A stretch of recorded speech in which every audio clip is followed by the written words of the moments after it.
Hi hello மக்களே, welcome back. நம்ம தளபதி Tamil Nadu CM Joseph Vijay அவர்கள் எவ்வளோ வேகமாக வேலை செய்கிறாரு, எவ்வளோ வேகமாக கஷ்டப்பட்டு மக்களுக்காக உழைக்கிறாரு. ராப்பகல உழைக்கிறாரு, தினமும் ஆஃபீஸ்க்கு வராரு, ஆஃபீஸ்லேயே சாப்பாடு சாப்பிட்டு உழைக்கிறாரு. என்னென்ன குறைன்னு பார்த்து பார்த்து செய்கிறாரு. யாருக்கு? மக்களுக்கா? ஐயோ, மக்களுக்கு இல்லைங்க. நான் சொல்றது எம்எல்ஏக்கு, டிவிக்கு எம்எல்ஏங்களுக்கு. நேற்று தான் அசம்பிளியில் பாவம் ஒரு எம்எல்ஏ, சார் ஒரு சின்ன ரிக்வெஸ்ட், நான் லவ் ஃபெயிலியர் ஆகி பொண்ணும் கொடுக்க மாட்டேன்றாங்க, வேலையும் இல்லை, ஆனால் நம்ம தளபதி என்னையே எம்எல்ஏ ஆக்கிட்டாரு. அதே மாதிரி நான் என்கிட்ட வண்டி எதுவும் இல்லை, கார் இல்லை, பைக் எதுவும் இல்லை, நான் ஆட்டோவில் வரோம், சேர் ஆட்டோவில் இல்லை, பஸ்ஸில் வரோம். அங்கேருந்து இறங்கி அசம்பிளிக்கு உள்ள கேட்டுக்குள்ளே வரும்போது யார் நீங்கன்னு வாட்ச்மேன் கேட்குறாரு.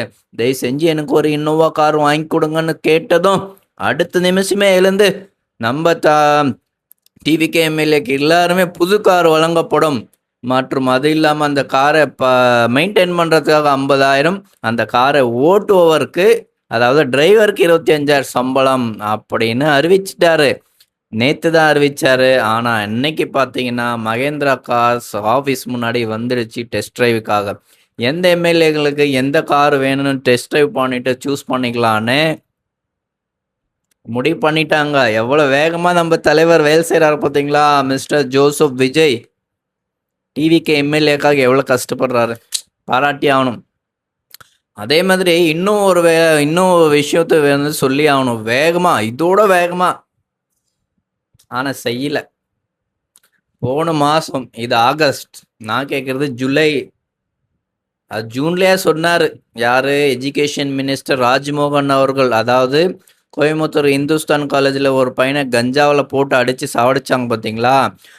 அதை பற்றி தீவிரமாக விசாரித்தா கஞ்சா யார் வாங்கினாங்க, எங்கேருந்து வருது, எங்கேருந்து போகுதுன்னு தெரிஞ்சிடும். அதுக்கப்புறம் பார்த்தீங்கன்னா கோயம்புத்தூரில் மிகப்பெரிய லாட்ரி கம்பெனியெல்லாம் அப்படியே வெளியே வந்துடும் இல்லையா. ஸோ அதெல்லாம் நம்ம வெளியே பேசக்கூடாது. அதனால் 2 கோஷ்டி மூலமாக அடிதடி பண்ணி முடிச்சிட்டாங்க அப்படின்னு ராஜ்மோகன் சொன்னார். அதை விட்டுருங்க. ஆனால் 2 மாதம் முன்னாடி ராஜ்மோகன் எஜுகேஷன் மினிஸ்டர் தமிழ்நாடு இருக்கிற ஸ்கூல், எல்லா கவர்மெண்ட் ஸ்கூலும் ரீகன்ஸ்ட்ரக்ட் பண்ணுவாங்க. டாய்லெட்ஸ் எல்லாமே ப்ரைவேட் ஸ்கூல் ஈக்குவலாக டாய்லெட்ஸ் இருக்கும், மெயின்டைன் பண்ணுறாங்க, க்ளீன் பண்ணி எங்கெங்கே இடிஞ்சிருக்கோ அதெல்லாம் ரீகன்ஸ்ட்ரக்ட் பண்ணி கொடுக்குறோம் அப்படின்னு நான் கையெழுத்தை போட்டோன்னாரு. அவன் கையெழுத்தை போட்டது இன்னும் கான்ட்ராக்டர் போய் சேரலன்னு நினைக்கிறேன் 2 மாதமா. அதனால தான் எந்த ஸ்கூலும் இன்னும் ரீகன்ஸ்ட்ரக்ட் பண்ணல டாய்லெட்ஸ் எல்லாம். ஆனால் டிவிக்கு எம்எல்ஏங்களுக்கு மட்டும் கார் அடுத்த நாளே வாங்கி அவ்வளோ ஃபாஸ்ட்டாக அது மட்டும் வேலை செய்கிறாங்க. ஸோ மக்களே, நான் சொல்கிறது ஒன்று தான். எதற்கு எந்தெந்த விஷயத்துக்கு டிவிகே கட்சி வேலை செய்யுது, எதுக்கு வேகமாக வேலை செய்யுதுன்றலாம் நம்மளுக்கு தெரியல. ஆனால் இருக்கிறதே நான் உண்மையை சொல்கிறோம். இதை பற்றி நீங்கள் வீடியோவில் கமெண்ட்ஸ் சொல்லுங்கள். நம்ம தாவேக்கா விஜய் அவர்கள் எந்த விஷயத்தில் வேகமாக இருக்கார், ஸ்லோவாக இருக்காருன்ட்டு.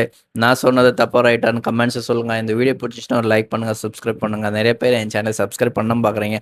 ஒரு சின்ன ரிக்வஸ்ட், அந்த கீழே ஒரு பட்டன் இருக்கும் பார்த்தீங்களா, அது ஸ்டான்னு ஒரு சப்ஸ்கிரைப் பண்ணிட்டு போங்க. இதேமாதிரி அப்டேட்டில் நெக்ஸ்ட் வீடியோவில் சந்திப்போம். வணக்கம், நன்றி.